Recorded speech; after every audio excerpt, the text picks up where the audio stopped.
For this third and final deleted level, what we call the boar hunt sequence, this was a sequence pretty late in the game. It was right after the whole Seattle Abby sequence where Abby spares Ellie. And then we wanted to come back into Ellie's story, but keep it a bit mysterious of how much time has passed, where is Ellie now? So we're coming in on Ellie and she's following a trail of blood. And we wanted to mirror in a way the deer hunt sequence from the first game, but this time do it with a boar. And there's something with Ellie that now she can't let go of this violence. She's pursuing it even against this innocent animal. This was another opportunity to show how the violence that Ellie has experienced, the violence that she witnessed being afflicted onto Joel, is still sticking with her, and she's still experiencing these PTSD moments.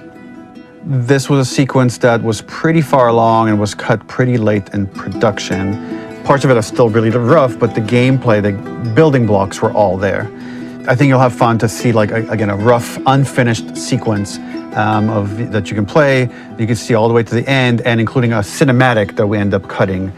And the remnants of the sequence ended up being mentioned in Ellie's journal. So this part of the story that we developed still made its way into the game as kind of optional stuff that you could read about, but here you get to experience it. So as a reminder, this is pretty rough, months away from being finished, but you get to see it now.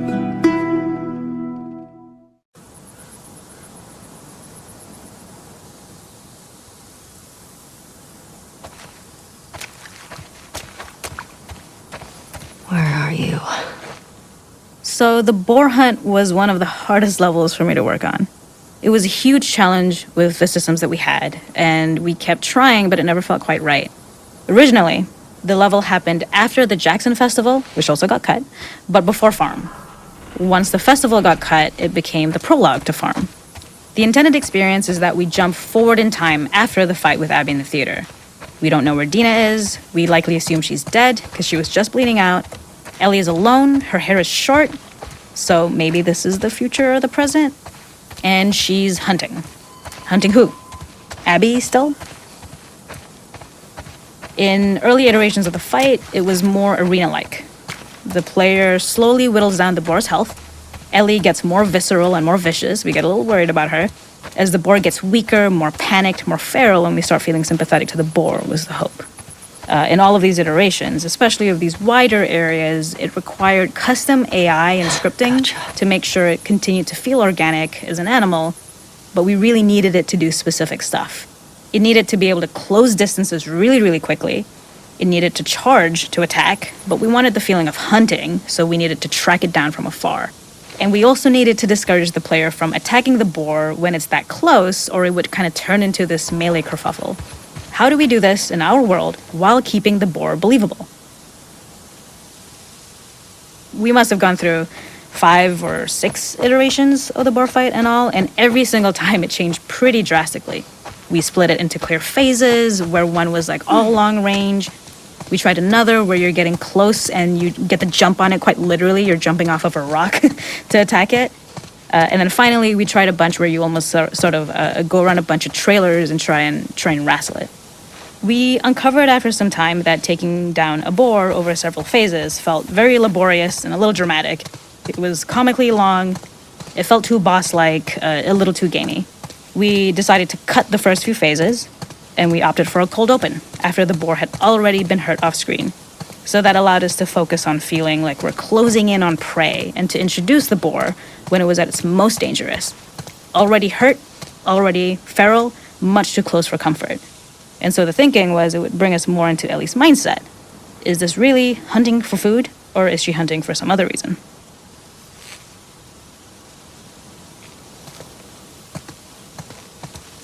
The gas station was built to highlight the boar's destructiveness. Since it's cramped, the boar feels larger. We also feel trapped with it, though perhaps it's trapped with us. When it charges, it gets to us quickly, so we must be on our toes. This made it more aligned with Ellie's sort of hunting for trouble mindset. Listening became more important, as well as moving around slowly so it didn't hear you. Could you spot it before it saw or heard you? And could you get a shot off quickly enough so you could dodge out of the way? Or is the shot worth the cost after? It feels like a gamble. By the end of the fight, everything would likely be in shambles. The boar would burst through the back, and Ellie would follow it and finally enact revenge. Okay. I can't see shit.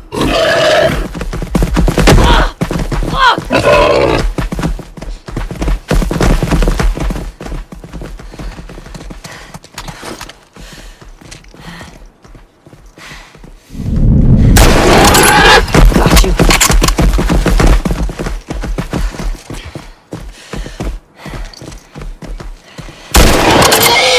It's over. Nowhere to run.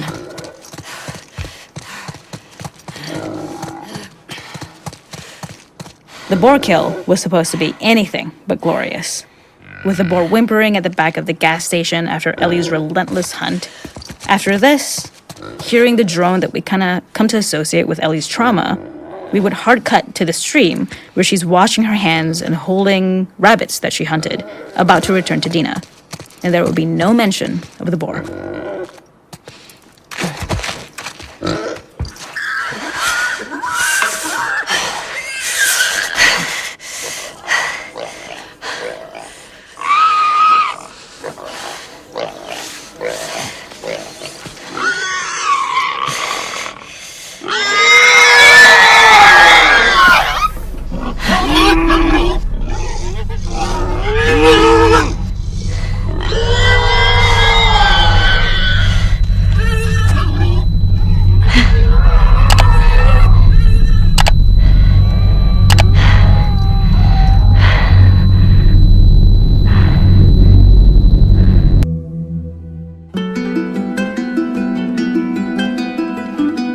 In this second deleted level, which is an extended sequence of the sewers in Seattle, this comes on the heels of where Ellie goes into a building and she survives an attack by stalkers and gets thrown out of a window and gets swept away by the current. And then we cut this section that used to be there in the final game. Now you will get to play it. So this was a way to get a bit more interesting puzzles, interesting traversal, figure out how Ellie can navigate the sewers with the fighting current. Ultimately, with a lot of these levels and these sequences, the reason why we cut them were for pacing purposes. But here it is for you in this very kind of raw form that part of it will feel finished, parts of it will feel like assets are missing as far as audio, animation won't be final. But it's a glimpse into what a game looks like when it's months away from finishing. Enjoy.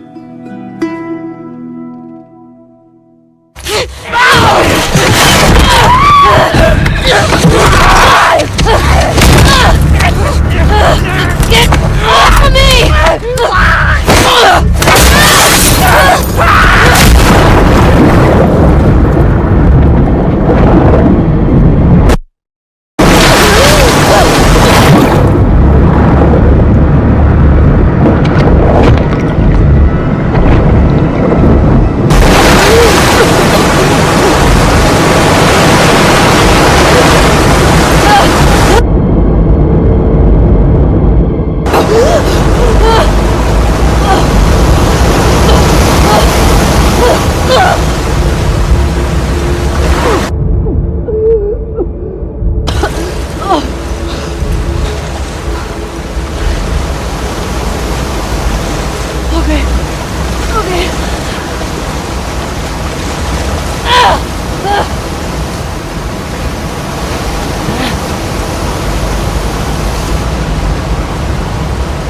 Seattle.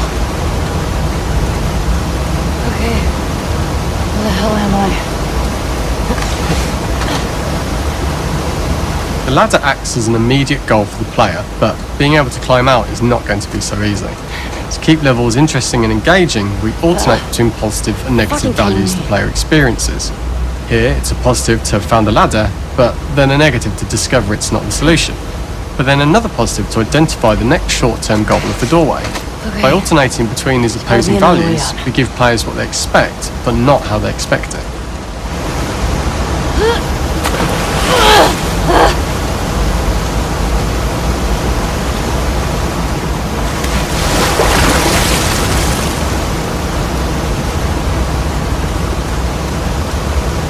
This level, internally known as Fine Nora, was quite long in duration as we had to make Ellie traverse a far distance to the opposite side of downtown Seattle. The sewer section was originally longer than what we released the game with, approximately 10 minutes more. This was one of the few areas of the game that used water flow as part of a traversal puzzle. The player has to go upstream to use the current to get to the platform to reach the other side. We mostly cut this mechanic game-wide, however it remained in essence in the section swimming to the aquarium as Ellie when you were avoiding the waves. When players reach the doorway and enter into the room, they are faced with a dead end. The real reason for this dead-end room is that on the reversal when exiting back out of the doorway, players are faced with the route onwards. A pipe that they'd not been able to see when they were swept past it on the way in, and something that was hidden from view when on side platforms. The intention here being that the only option is to go off the standard path in order to search for a way out. Throughout the rest of the level, we also used light to indicate to the player that they were heading in the right direction. At each turn, however, we blocked the direct route forward. Players would know that they just have to keep finding alternative paths, promoting those feelings of being desperate and trapped. We slowly introduced the player to consider climbing into smaller pipes and crouching in these tight spaces. This is to slowly build up to and encourage the player to climb into such a small pipe that they'd have to be crawling on their stomach, which is something that the player previously may not have recognised as a playable space, let alone the desired route they need to take. We added a tiny space just to reward the player's exploration with a pickup item, and we made sure it was something that made sense that you'd find in this area. A canister and all the garbage that had been washed into the sewers from the surface.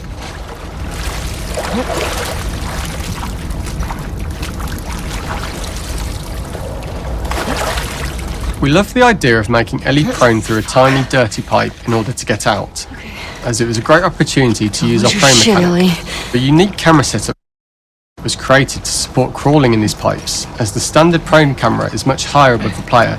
We also created custom collision in order for Ellie to manoeuvre in these tight spaces easily. Initially, the oblong collision capsule around her character caused issues crawling around corners. We put extra effort into the custom corner collision so the movement experience is as smooth as the main game. In order for the player to feel cramped, claustrophobic and desperate, we'd been enforcing the traversal mechanics that allow for a tight environment which promote these feelings.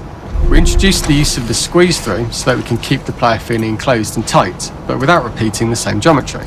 Here we change from low ceilings with wider walls to high ceilings and tight walls to change up the spatial pacing and keep the level from repeating itself.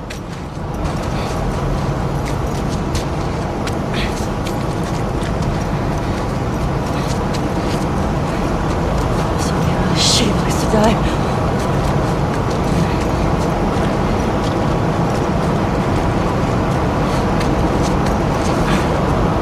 Originally, we had the waterline much higher here, so players had to swim through this tight tunnel. However, from watching user test feedback, it was occasionally causing people to discount the route entirely and turn back on themselves. So to avoid any risk of this happening in the final game, we present a lower water level so the tunnel is easy to see and commit to using. Although this isn't as impactful without the prone swim, it's the better decision as it means a smooth experience for the player with no backtracking frustration.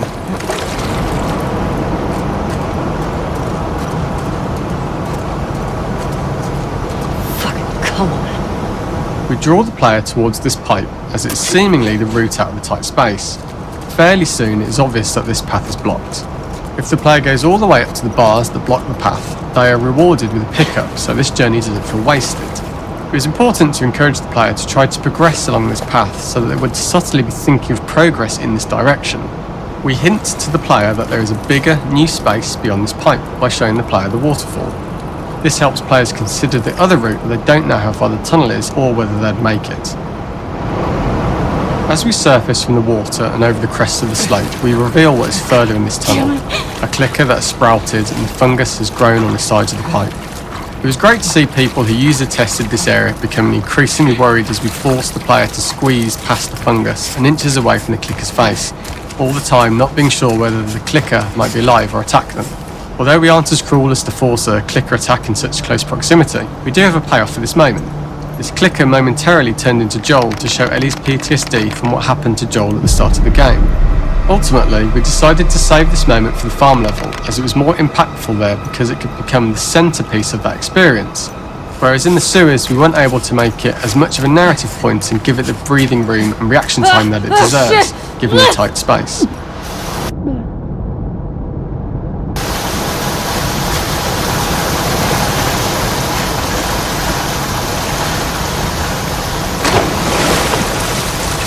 For the final section, we eventually opened you out into a wider area as you traverse through such tight spaces leading up to this. So changing the environmental pacing makes it begin to feel like we're coming to the end of Ellie's ordeal. An earlier iteration used the current that we'd shown at the start for a slightly tougher traversal puzzle to conclude the sewers. The ladder was clearly visible from most of the area, but the player was faced with a fast-flowing torrent of water they couldn't cross. If the player attempted to jump into the water, they were not able to swim across the ladder due to the water's speed. But instead they had to traverse the pipe running along the top of the space in order to get across the water. This is the first time we get to see stalkers that are embedded into the walls. So this optional room is a nice little early extra that the player gets if they explore. We also use the pickups to lure players over to be close enough to trigger the stalker's attack. This caused quite a few jump scares with user testers who played our game before its release.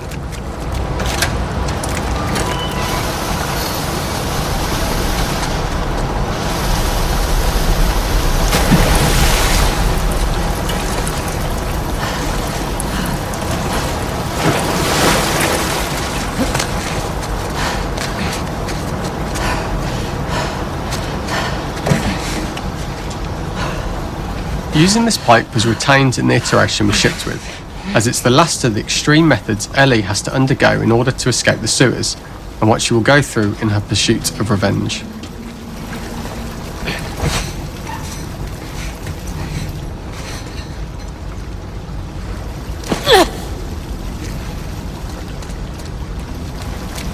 The last ladder climb is quite lengthy, and although we could have trimmed it down to a shorter climb, we liked how this last segment of the journey built anticipation for whether there was success at the top or not after all you've been through. Ultimately, the ladder exits out into the subway station, which is how it connects in the final game. Ellie then has to find her way to the hospital from here, crossing paths with the scars for the first time.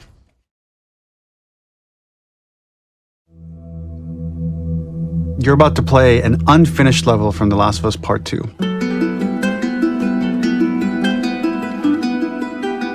The reason we added this section is there are a few sequences, and we picked the 3 of the best ones, that we cut from the game. Often we build a game that's much bigger than what ends up being the final product.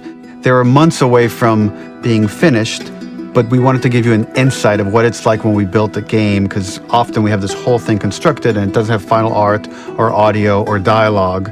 And here you get to see the building blocks of what it's like when we first string a bunch of these levels together.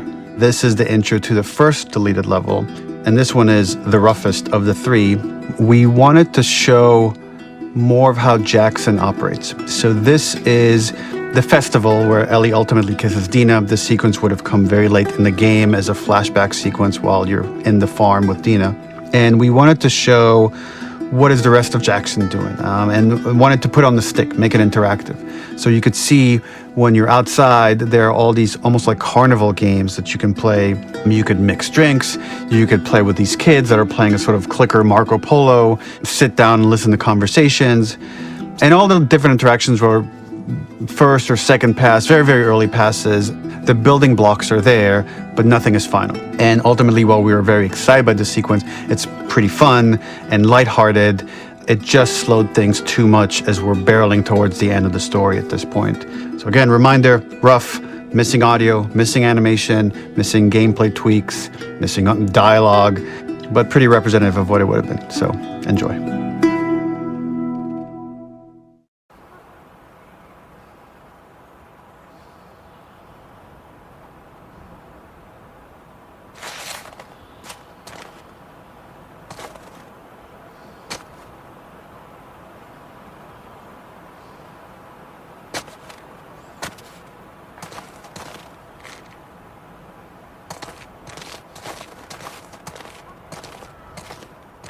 Originally, this level was going to transition us to farm. We would go all the way through to the dance, where Ellie and Dina share their first kiss. Then we would play through farm, and when Ellie plays the guitar at night, she would remember the Seth incident. So, the opening for this was a little tricky. We needed it to match at least a little, what you might expect emotionally coming from prior beats, because we were already purposefully disorienting you in time and space. Remember, you just came from this huge fight.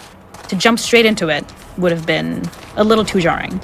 After some back and forth, we rooted it in Ellie's nerves, calling back to her hands shaking in the theater. But this time, for a much more innocuous reason we'll find out later.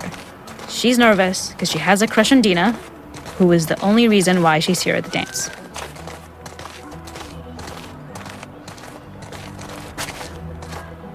Something we really wanted to do was highlight the way their lives had turned upside down since she went down this path.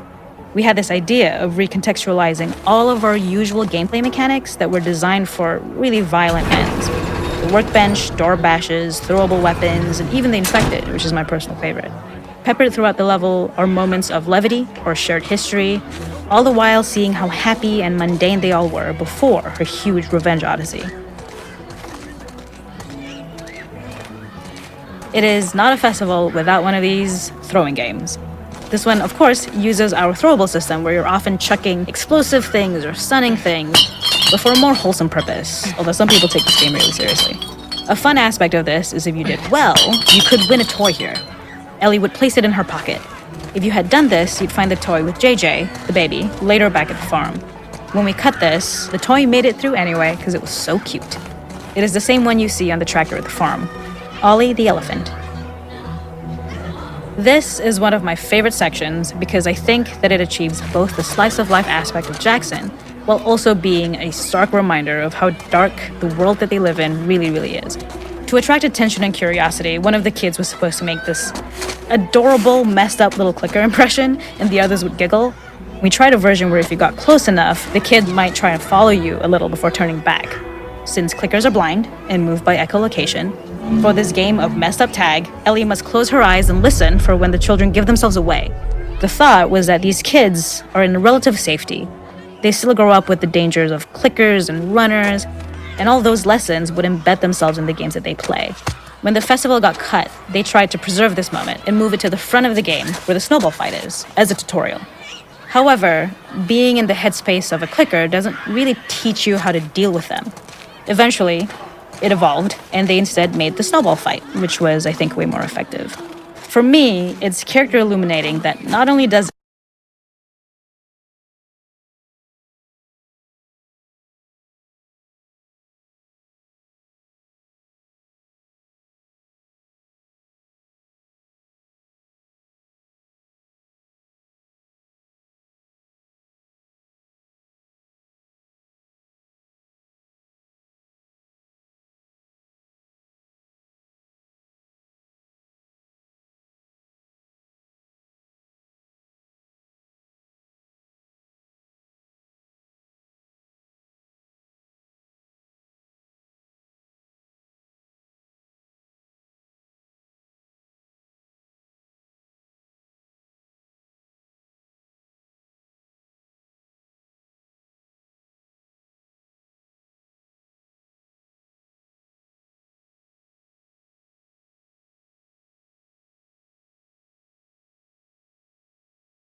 it would have ended up more trouble than it was worth.